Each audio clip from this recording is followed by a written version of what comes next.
Today, Georgetown is cobblestones, cafés, and waterfront views, a postcard corner of Washington, D.C. Tourists sip coffee where boutiques line quiet brick sidewalks. But rewind 2 centuries, and these very streets tell a different story. One built on bondage.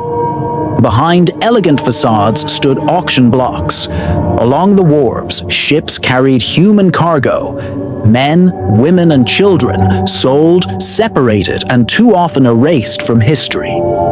Yet even in this darkness, sparks of resistance glimmered.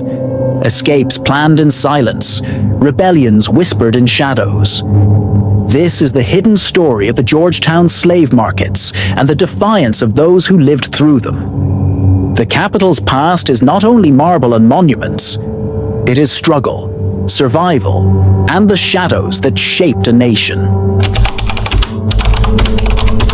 In the late 18th and early 19th centuries, Georgetown was one of the busiest ports on the Potomac River. Ships arrived daily, their sails billowing against the skyline, unloading barrels of flour from the mills, hogsheads of tobacco, and crates of imported goods from Europe and the Caribbean. The wharves were alive with sound, merchants haggling, carts rattling, laborers shouting. But among this bustle came another kind of cargo. Enslaved men, women, and children were marched down gangplanks, inspected like livestock, and sold, their lives reduced to weight, strength, and coin. Unlike the sprawling plantations of the Deep South, Georgetown's slave markets were hidden in plain sight. They were not sprawling public squares, but modest, almost ordinary spaces. Taverns doubled as auction houses. Warehouses that stored molasses one day sold human beings the next. Even private homes with manicured gardens became stages for the most brutal transactions. Courtyards echoed not with laughter, but with the cries of families being torn apart. To a casual passerby, Georgetown's streets might have looked serene. Brick townhouses with white trim, shopfronts filled with goods. But behind these elegant facades was a world of cruelty. Merchants who dealt in cloth, sugar, or rum often dealt in people as well. Families strolling down bustling Wisconsin Avenue would never guess that.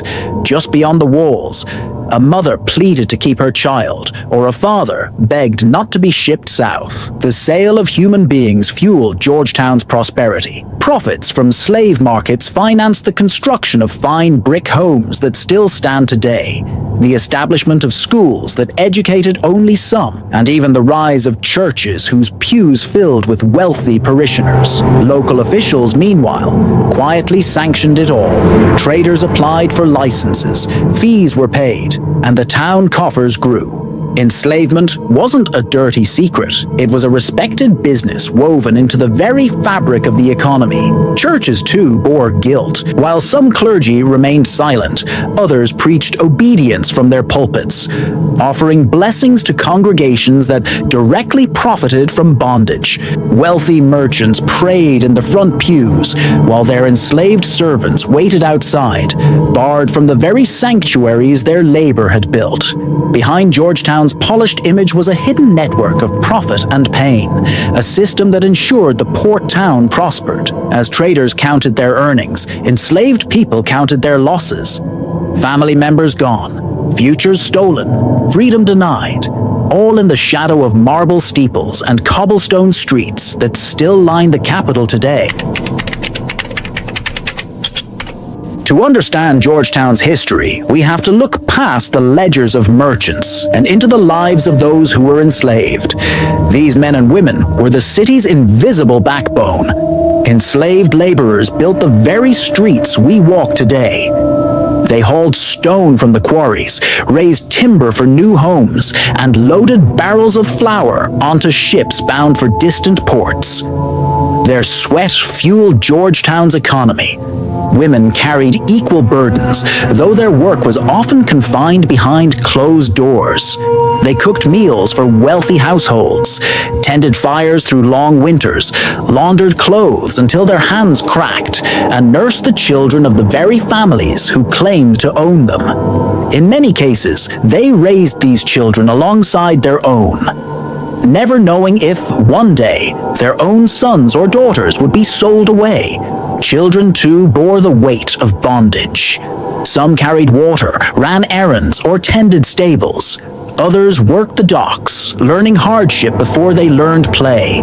And all lived under the shadow of the auction block, where childhood could be cut short in an instant with a sale to another master. Life in Georgetown was lived under constant watch. The enslaved endured strict curfews, passes required for movement, and punishments for the smallest infractions. Yet they were not alone. Free black communities existed alongside them, running small businesses, worshiping in churches, and founding schools. But freedom in Georgetown was fragile. A free man could be accused falsely, jailed, or even kidnapped and sold south. Their liberty was never guaranteed. The human cost was devastating. Auction records reveal families deliberately torn apart. A father shipped to Louisiana, a mother sold locally, a child marched south in chains. Each neat line in the ledger concealed a story of grief, despair, and endurance. Some individuals disappeared entirely from the record, erased as though they had never existed. And yet, within this world of cruelty, enslaved people forged small spaces of humanity. They gathered in secret to pray, to sing, to tell stories that preserved dignity in the face of erasure. Bonds of kinship were built, even when blood ties were severed. Today, Georgetown's cobblestone lanes feel quiet, even picturesque. But beneath every brick, every stone, lingers the imprint of hands that shaped the city. People whose names are forgotten, yet whose labor built the foundation of Washington itself. Where there is oppression, there is always resistance. In Georgetown, enslaved people found ways, both bold and subtle, to push back against the system that tried to claim their bodies and erase their humanity. For some, resistance meant running. The Potomac River, so close at hand, stood both as a barrier and a pathway to freedom. Crossing it was dangerous, patrols were common, and currents were strong. But it offered hope. Local newspapers carried a steady stream of advertisements for runaways. These notices, written by desperate owners, described the height, clothing, and even scars of those who had vanished into the night. Each ad is proof not of loss to the enslaver, but of courage by the enslaved, men and women who risked everything for a chance to breathe free air. Others resisted through sabotage. Tools were broken mysteriously. Work was slowed. Tasks quietly left incomplete. Goods meant for market went missing or spoiled. These acts may have seemed small, but together they disrupted the very system that claimed efficiency and control. For the enslaved, sabotage was dangerous. Discovery could bring brutal punishment. But it was a way to assert power in a world designed to deny it. The Underground Railroad also reached into Georgetown. Hidden networks of abolitionists, both black and white, offered safe houses, forged passes, and secret guidance. The very docks where enslaved people had been sold became escape routes, as some slipped onto ships bound for northern ports. What once was a place of despair also became, for a few, the first step toward freedom. And then there were the rebellions history rarely records. Acts not measured in battles or bloodshed, but in defiance, refusing to kneel when ordered, speaking out when silence was demanded, singing forbidden songs in the dark, the rhythms carrying memories of Africa and whispers of hope. These were rebellions of spirit, dangerous in their own right, because they declared, "We are human. We will not be broken." Resistance in Georgetown rarely made headlines, but it left its mark. Every runaway ad, every whispered rumor of revolt, every fearful glance from a slaveholder testifies to one truth. The enslaved were not passive. They were survivors, fighters, and in their defiance, they reshaped the meaning of freedom itself. For generations, Georgetown's role in the slave trade was buried under layers of brick, ivy, and polite silence. Tour guides spoke of merchants and mills, not markets for human beings. Schools taught about founding fathers, not the enslaved men and women who built their homes. But history has a way of resurfacing. In recent decades, researchers and community leaders have uncovered records, letters, and sale documents that reveal the depth of Georgetown's involvement. Walking tours now highlight former slave auction sites. Memorial plaques mark places where lives were torn apart. Churches that once profited from slavery are beginning to acknowledge their past. This reckoning is more than symbolic. It forces the city and the nation to ask hard questions. How do we honor the lives erased from the record? How do we reconcile a capital built on liberty with a town built on bondage?